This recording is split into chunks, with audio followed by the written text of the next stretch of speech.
After 10 years of marriage, my wife said, "You'll never be her real dad, stop pretending." I didn't respond. The next morning, I heard them both laughing, her and my stepdaughter. I just packed my bags, sold the house, and left a note. "You're right. I'm not her real dad, and you're not my real family." It's funny how 10 years of your life can be erased with a single sentence. 10 years of packing lunches, helping with homework, going to parent-teacher conferences, and teaching a kid how to ride a bike. All of it, gone in a puff of smoke. It happened last Tuesday.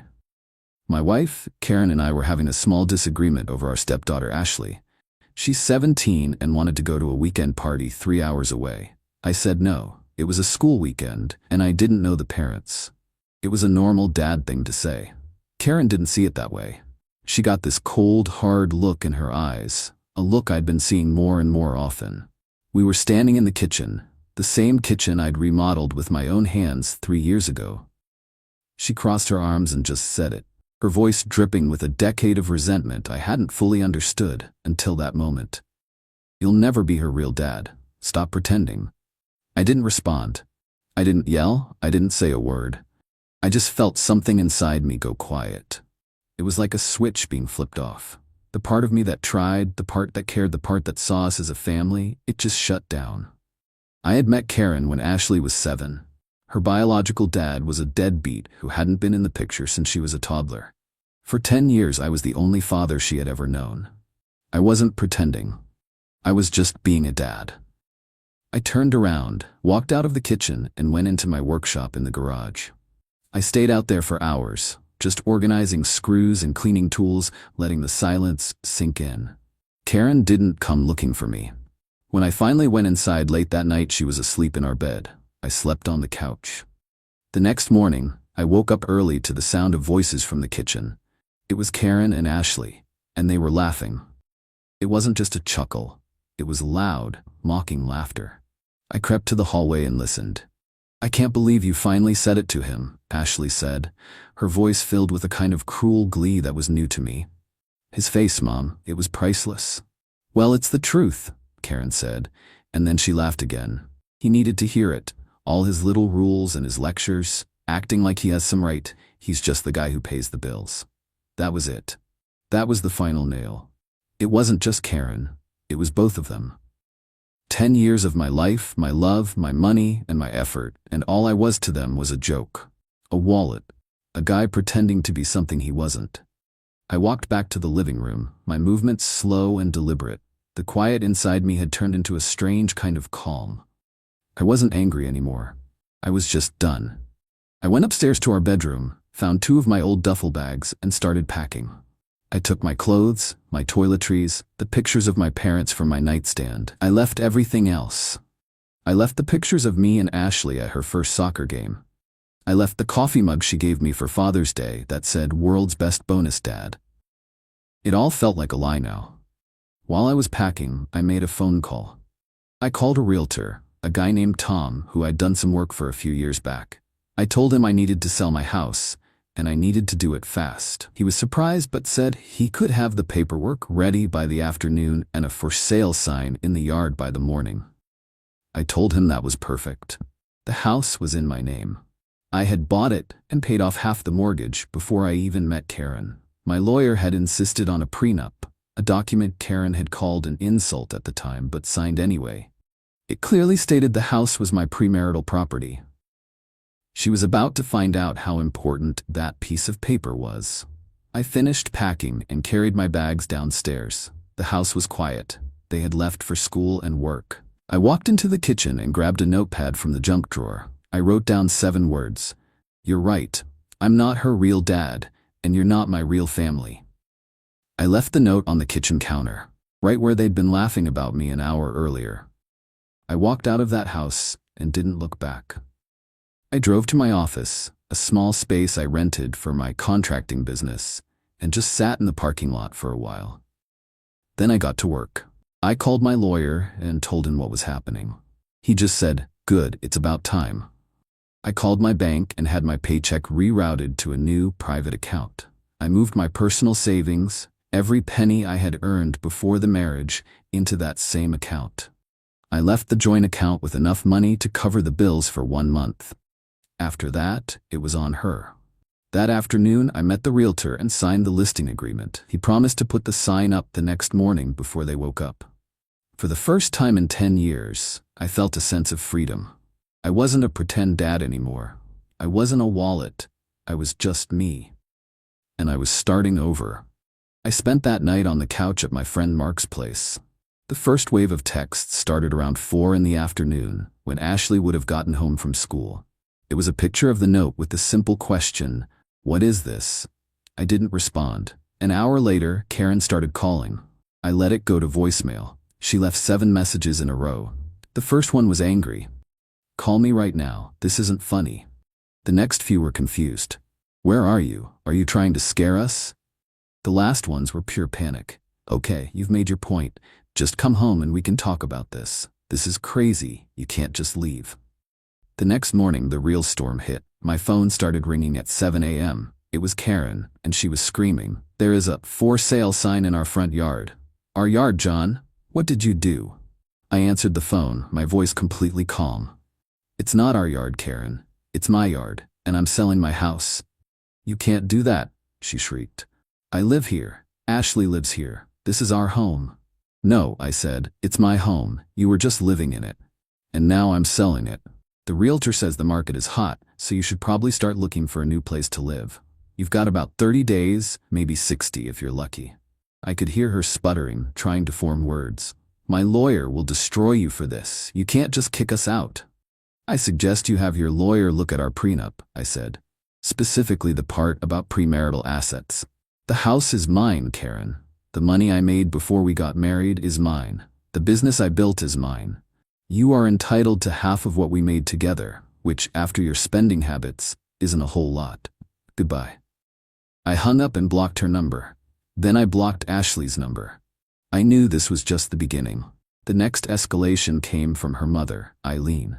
She called me that afternoon, and I made the mistake of answering. She didn't even say hello.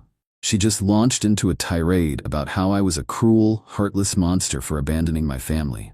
"You have a daughter who loves you, John," she yelled. "No, Eileen, I don't," I said. "I have a stepdaughter who laughed with her mother about how I was just a guy who pays the bills. There's a difference. She's a child. She makes mistakes." "She's 17, I corrected her. "She's old enough to know what she's saying, and Karen is certainly old enough. For 10 years, I gave them everything. My time, my money, my love, and in return, I was told I was pretending. I'm done pretending." "You're throwing them out on the street," she cried. "I'm selling my property," I said. "What Karen does next is her problem. She has a good job, she can find an apartment. She's a grown woman.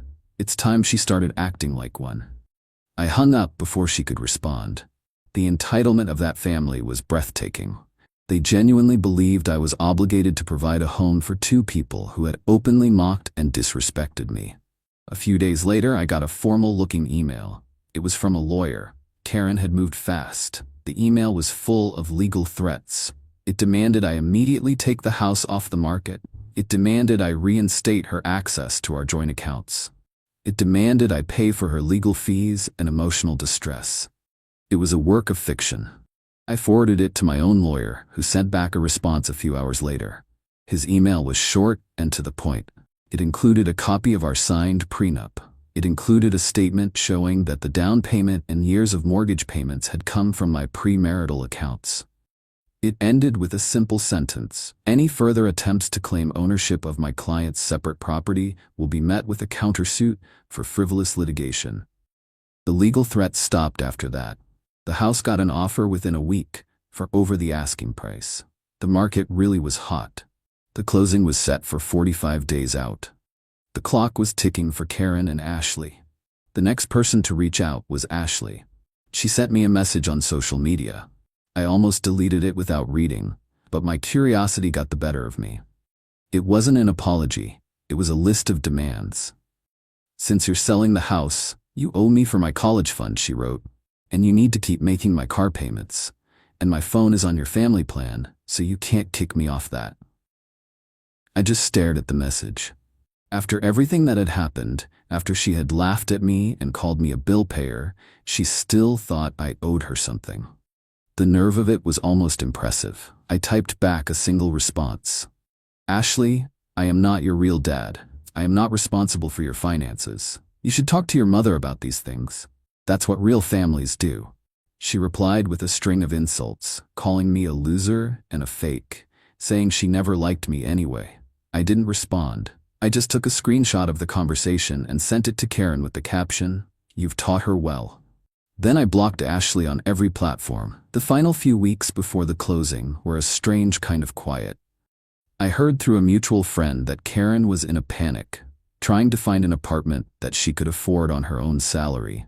Apparently, she had been looking at places that were way out of her price range, still expecting the lifestyle I had provided. The reality of her new financial situation was hitting her hard. This mutual friend, Sarah, called me a few days before the closing. She sounded awkward. "Hey John, Karen's been calling me, freaking out," Sarah said. "She wanted me to ask you if you'd consider giving her some of the money from the house sale just to help her get on her feet." "Did she tell you why I'm selling the house?" I asked. "She said you two had a fight and you overreacted." I just laughed. "She told me I'm not Ashley's real dad and that I should stop pretending." Then I overheard her and Ashley laughing about how I'm just the guy who pays the bills. So I decided to stop paying the bills. "The prenup is clear, Sarah. The house is mine. She'll get her share of our marital assets and that's it. I'm not a bank." Sarah was quiet for a moment. "Wow, she left that part out. I'm sorry, John. I won't bother you again." The day of the closing, my lawyer handled everything. I signed the papers in his office and the money was wired to my new private account. After my lawyer took his fees, I had him cut a check to Karen for her legal share of the marital assets. It was a respectable amount, enough for a down payment on a small condo or to cover rent for a few years. But it wasn't the lottery ticket she thought she was getting. It was a clean break. My lawyer sent her the check via courier, along with a final set of divorce papers. I didn't want to see her again. That night, I was at my new apartment, a small 2-bedroom place I was renting downtown.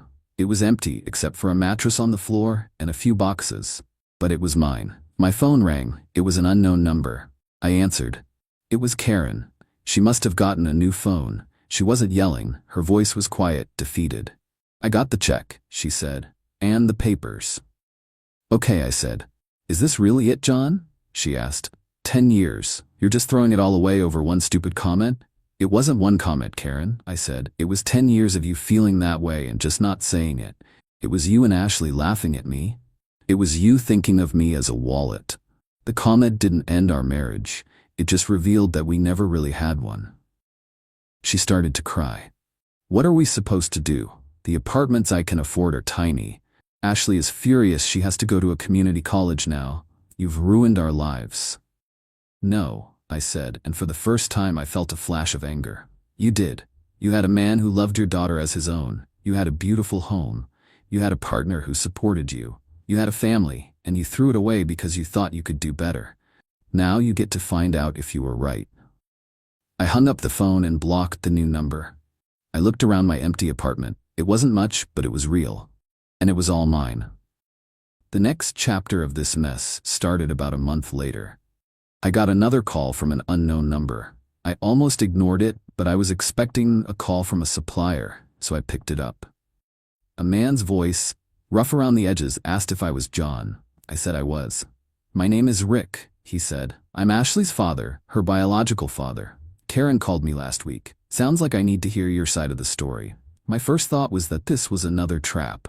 Karen, desperate, had tracked down the deadbeat dad to use as a weapon against me. I agreed to meet him, but on my terms.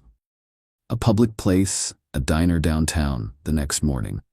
I wanted a witness, so I asked my friend Mark to sit at a nearby table, just in case. Rick was a long-haul trucker, just passing through town. He looked tired, but he looked me straight in the eye when he shook my hand. He told me Karen had called him out of the blue, crying, telling him I was an abusive monster who had thrown her and Ashley out on the street and was trying to leave them with nothing. He said he was on his way to confront me when he decided to do a little digging first. He found out I had a good reputation in town, that my business was solid. It didn't line up with the story she was telling. So I told him everything, I told him about the last 10 years. I told him about the comment and about overhearing them laughing in the kitchen. I showed him the screenshot of Ashley's texts demanding a college fund and car payments. He just shook his head, looking disgusted. I was a deadbeat, he said, his voice low. I ran out on them, and I own that. I was a bad father. But I never pretended to be something I wasn't. What they did to you, after you stepped up and did the job I didn't, that's just cold. He told me he had no intention of getting back with Karen. He just wanted to see his daughter. He asked me what she was really like. I was honest. I told him she was smart, funny, and athletic, but that her mother and grandmother had filled her head with entitlement. I told him she was a good kid underneath it all, but she had been taught to see people for what they could give her. We talked for almost 2 hours. It was one of the strangest conversations of my life. At the end, he thanked me for being honest. He said he was going to see Ashley, but not to save her from me. He was going to give her a reality check that was long overdue. A week later, Rick called me again. He said his conversation with Ashley had been a disaster. He had tried to explain to her that the world didn't owe her anything, that she had disrespected the only father she had ever known, and that she needed to apologize. She had just screamed at him, called him a loser for abandoning her, and told him she didn't need another fake dad in her life. Karen's final, desperate move was an attack on my business. She found out the name of one of my biggest clients, a development company run by a sharp woman named Diana. Karen left a long, rambling voicemail on Diana's office phone, claiming I was emotionally unstable, going through a messy divorce, and that I couldn't be trusted to manage a project. Diana called me immediately. This was a serious problem. My reputation is everything in my line of work. I asked Diana if I could meet with her in person. I walked into her office, sat down, and laid out the facts. My ex-wife is unhappy with the terms of our prenup, I said. She is trying to damage my reputation to gain leverage. It will not affect the project. My personal life is my own, but I can assure you that my professional commitments are solid. Diana just nodded. I've been in this business a long time, John. I know a bitter ex when I hear one. Don't worry about it. Just keep up the good work.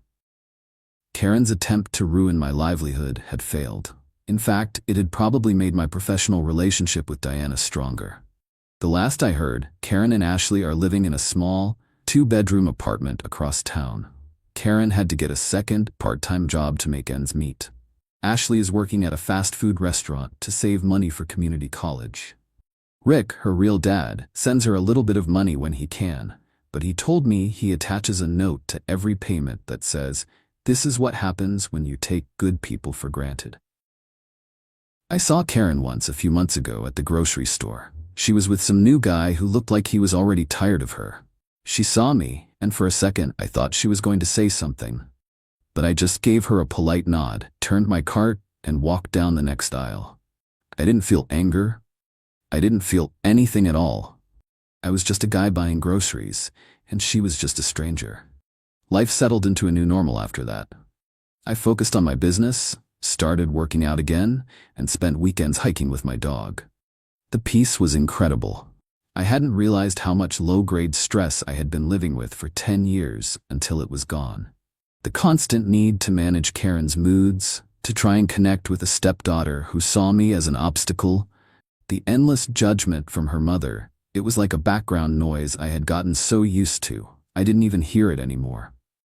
Now, all I heard was silence. About 6 months after the divorce was finalized, I got a call at my office. My assistant said there was a man named Dave on the line who needed to speak with me about a personal matter related to Karen. The name didn't register at first, and then it hit me. That was the name of the guy I'd seen her with at the grocery store. My first instinct was to tell my assistant to hang up. I didn't want any more drama, but curiosity won. I told her to put him through. His voice was tense. "John? My name is Dave. I know this is a weird call. I got your business number from a contractor who worked on your old house. I'm the guy. Well, I'm Karen's boyfriend." "Okay," I said, leaning back in my chair. "Look, man, I'm not trying to start anything," he said, his voice dropping. I feel like I'm going crazy, and I have a feeling you're the only person on the planet who would understand. Can I buy you a beer?" 5 minutes of your time? That's all I'm asking." There was a desperation in his voice that I recognized. It was the sound of a reasonable man trying to make sense of an unreasonable situation. Against my better judgment, I agreed. We met at a quiet bar on the other side of town later that week. Dave looked exactly like I remembered from the grocery store. Tired. He told me he'd met Karen through a dating app about 4 months after I had left. He said she was charming at first. She told him a sob story about her evil ex-husband who had abandoned her and her daughter, leaving them with nothing after she had dedicated her life to him. Dave, being a decent guy who had been through a divorce himself, felt for her. He said the first few months were good. Then the red flags started popping up. It started with money. She was always complaining about being broke, yet she was constantly buying new clothes, getting her hair done at expensive salons. He started lending her money, first small amounts, then bigger ones. He paid for a new set of tires for her car. He covered her rent for a month when she claimed her hours got cut at work. Then came her family. He said her mother, Eileen, was a nightmare. She was always at their apartment, criticizing him, making passive-aggressive comments about his job, and telling Karen she deserved better. Ashley, he said, treated him like he was invisible unless she wanted something. He'd given her hundreds of dollars for concert tickets, new shoes, and nights out with her friends. "It's like they see me as a walking ATM," he said, shaking his head. "And if I say no, or even hesitate, Karen accuses me of not caring. She says I'm being just like you." I just took a sip of my beer. "Sounds familiar." "The final straw was last week," he continued. "I came home and there was a letter on the table from a credit card company. It was addressed to her, but it was open. I guess she forgot to hide it. She had opened a card in my name as an authorized user without telling me. It was maxed out, almost $10,000 in debt. Clothes, spa days, dinners with her mother. I confronted her, and she didn't even apologize. She said I was overreacting, that she was going to pay it back. But I know she has no way to do that." He looked me straight in the eye. "She told me you were the monster. But listening to her talk, the way she twists things, I realized the story probably wasn't that simple. So I did some digging. I talked to that mutual friend, Sarah.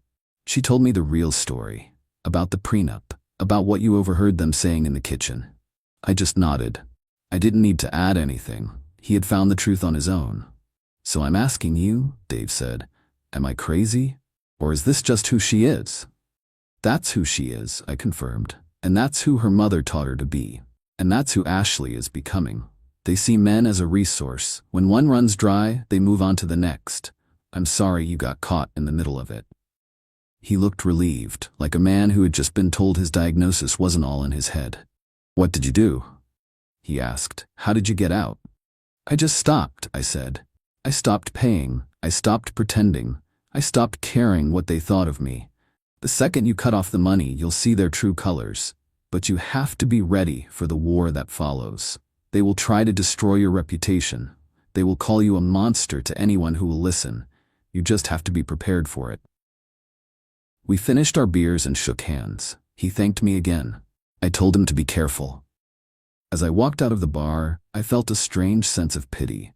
Not for Karen, but for him. He was at the beginning of a messy, ugly road that I had just finished traveling. That conversation was the real end for me. It confirmed that my decision wasn't an overreaction. It was a survival instinct. Karen hadn't changed, and she never would. She was just looking for a new host. A few months after that, I got a text from a number I didn't recognize. It was from Ashley. It was long, and it wasn't a demand. It was the closest thing to an apology I think she was capable of writing. She told me that Dave had left her mom. He had apparently taken my advice, documented everything, and ended it cleanly. He had even threatened to press charges for the credit card fraud, which made Karen back down immediately. Ashley said that seeing her mom go through the exact same cycle with another man had been an eye-opener. She said that her real dad, Rick, had been talking to her, making her face some hard truths. "I was a brat," she wrote.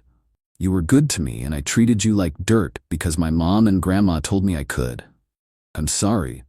I know it's too late, but I just wanted to say it." I thought about it for a long time before I replied. Part of me wanted to ignore it. But another part of me remembered the 7-year-old girl who had been so excited to show me her report card. I texted back, "I appreciate that, Ashley. I wish you the best." It was all that needed to be said. Life is quiet now. I sold my business last year to a larger company and retired early. I bought a small house on a few acres of land out in the country. My dog is old now, but he loves the space. I fish and I work in my woodshop. I see my friend Mark on the weekends. It's a simple life, but it's real. The drama is gone. Building my own life, on my own terms, was the only project that ever really mattered. I poured a whiskey and enjoyed